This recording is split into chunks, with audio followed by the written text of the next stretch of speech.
कैसे हैं आप सभी? आई होप अच्छे होंगे, राइट? चलिए मैं उगता प्रजापति चैनल पे आपसे स्वागत करती हूँ और आज मैं आपके लिए लेके एक्सरसाइज 6.5 का क्वेश्चन नंबर 12। तो प्लीज ध्यान समझिएगा, साथ ही लाइक शेयर करना मत भूलेगा। ओके बच्चों, आइए स्टार्ट करते हैं। देखिए क्या कहना है, दो खंबे जिनकी ऊंचाइयां 6 मीटर और 11 मीटर है तथा ये समतल भूमि पर खड़े हैं।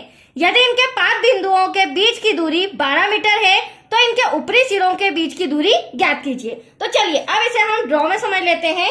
देखिए क्या करेंगे, पहले हमें 6 मीटर ऊंचाई वाला खंबा बोला है तो यहाँ से यहाँ तक हम 6 मीटर की ऊंचाई का खंबा ले लेते हैं, राइट। फिर हमें क्या कहा गया है, 11 मीटर की ऊंचाई का, तो यहाँ से यहाँ तक हम 11 मीटर की ऊंचाई का खंबा बना लेते हैं। यहाँ तक कोई डाउट आपको?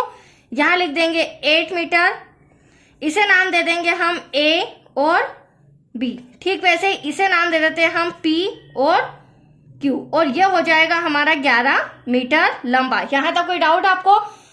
फिर हमें कहा गया है यदि इनके 5 बिंदुओं के बीच की दूरी 12 मीटर है तो ये B और Q ये क्या है, बिंदु है। तो इन दोनों के बीच की दूरी हमें दी गई है सम के अंदर, कितनी है बच्चों? 12 मीटर। तो यहां से यहां तक लिख देंगे हम, ये हो गया हमारा 12 मीटर।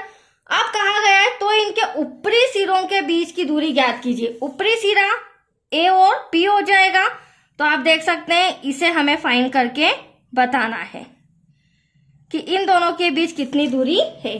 तो एटलीस्ट क्वेश्चन समझ में आया आपको? ड्रॉ तैयार है, बट एक छोटी सी कमी है, जिस अकॉर्डिंग उन्होंने बोला उस अकॉर्डिंग हमने ड्रॉ बना लिया। बट यहाँ पर हमें एटलीस्ट क्या चाहिए, ट्रायंगल चाहिएगा, राइट। जैसे हमारे पास ट्रायंगल आ जाएगा तो इजीली हम इसे समकोण त्रिभुज के द्वारा पाइथागोरस प्रमेय का सूत्र लगा के हम एपी फाइंड कर लेंगे। अब ट्रायंगल कैसे बनाएंगे, तो देखिए जितना हमारा PQ है उतना हमारा यहाँ से A से एक रेखा खींच के यहाँ से यहाँ तक उतनी ही 12 मीटर वाली रेखा हो जाएगी और इसे नाम दे देंगे हम M। तो यहाँ पे जितना BQ है 12 मीटर का उतना ही AM भी हमारा 12 मीटर का हो जाएगा। That's clear. अब देखी जाए तो एक तरह से खंबा है तो स्ट्रेट ही होगा, तो यहाँ पर कहीं ना कहीं 90 डिग्री का एंगल बन रहा है, और 90 डिग्री का एंगल बन रहा है तो ये हमारा त्रिभुज AMP 90 डिग्री मतलब समकोण त्रिभुज तैयार हो गया। अब दिक्कत यह है कि एक साइड तो हमें पता चल गई, मतलब कि आधार पता चल गया, कर्ण तो खैर हमें फाइंड करना है, राइट। बट PM मतलब कि लंब कैसे लाए, तो देखो वेरी सिंपल। PQ कितना है, टोटल 11 मीटर है, और अगर MQ की बात करूं तो यहां से यहां तक AB 8 मीटर है, तो MQ भी कितना होगा, 8 मीटर। तो 11 में से हम अगर 8 नहीं, यहाँ पे मैंने गलती से 8 लिख दिया बच्चों, सॉरी, इट्स ओके, 6 मीटर है। तो इस 11 मीटर में से जब मैं 6 मीटर को माइनस कर दूंगी, दैट्स योर आंसर 5 मीटर। तो ये 5 मीटर क्या है, ये हमारा PM है। तो एटलीस्ट हमारे पास दो साइड्स आ गई, AM भी आ गई और PM भी आ गई। अब हम AP को फाइंड करेंगे, राइट। तो सबसे पहले लिखेंगे त्रिभुज AMP एक समकोण त्रिभुज है, राइट बच्चों, जिसका एंगल M कितना है, 90 डिग्री का है। तो यहां तक कोई डाउट आपको? चलिए अब हम AMP हमारा समकोण त्रिभुज है तो यहां पर हम पाइथागोरस प्रमेय का यूज करेंगे। तो लिखेंगे चूंकि पाइथागोरस प्रमेय से, अब पाइथागोरस प्रमेय क्या कहती है, तो यहां आ जाएगा उसका फॉर्मूला, कर्ण का वर्ग बराबर लंब का वर्ग प्लस आधार का वर्ग। अब कर्ण आप देख सकते हैं, त्रिभुज AMP की बात करूं तो AP हमारा कर्ण हो जाएगा, तो यहाँ AP का वर्ग इक्वल टू लंब हमारा PM हो जाएगा, PM का वर्ग और आधार हमारा AM हो जाएगा।